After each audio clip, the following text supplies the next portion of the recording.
जय श्री कृष्ण, राधे राधे। आइए हम जानते हैं हरियाली तीज कब है, हरियाली तीज की पूजा विधि के बारे में और हरियाली तीज पर सुहागन स्त्रियां जरूर करेंगे 3 काम। यह सब तो हम जानते हैं कि साल में 3 बार तीज का पर्व आता है, हरियाली तीज, कजरी तीज और हरितालिका तीज। तीज का व्रत सुहागन महिलाओं के लिए बहुत ही खास होता है। हरियाली तीज सावन मास शुक्ल पक्ष की तृतीया को मनाई जाती है। इस दिन महिलाएं निर्जला उपवास भी रखती है और भगवान शिव और माता गौरी का पूजन भी करती है। मान्यता है कि यदि हरियाली तीज पर सुहागिन महिलाएं कुछ खास काम करे तो उन्हें सौभाग्य की प्राप्ति अवश्य होती है। आइए जानते हैं इस साल 2025 में तीज कब है, हरियाली तीज कब है। 2025 में हरियाली तीज पर 27 जुलाई यानी कि रविवार के दिन मनाई जाएगी।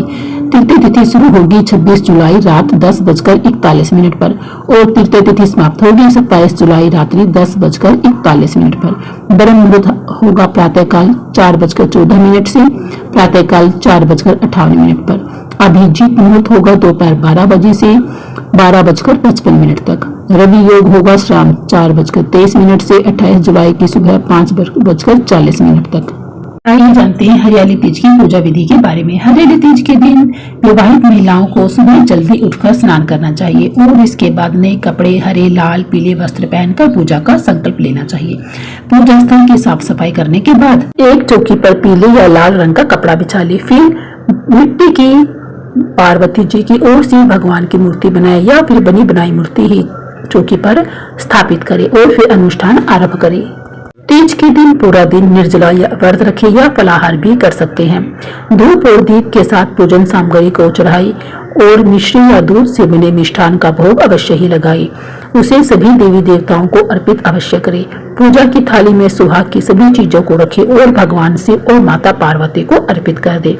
अतः तीज में कथा और आरती तो अवश्य ही करनी चाहिए। जरूरी बात, माता पार्वती को सिंदूर और अन्य सुहाग की चीजें जरूर अर्पित करनी चाहिए। हरियाली तीज के दिन अगर संभव हो सके तो सुहागन महिलाओं को 16 श्रृंगार कर हाथों में मेहंदी जरूर लगानी चाहिए। संभव हो तो इस दिन पति पत्नी को साथ मिलकर शिव पार्वती की पूजा करनी चाहिए। इस दिन माता पार्वती को सुहाग की सामग्री जैसे चूड़ी, बिंदी, मेहवार, सिंदूर अर्पित जरूर करना चाहिए। इस दिन सुहाग सामग्री दान करना बहुत ही शुभ होता है, इसलिए हमें सुहाग की सामग्री को अवश्य ही दान करना चाहिए।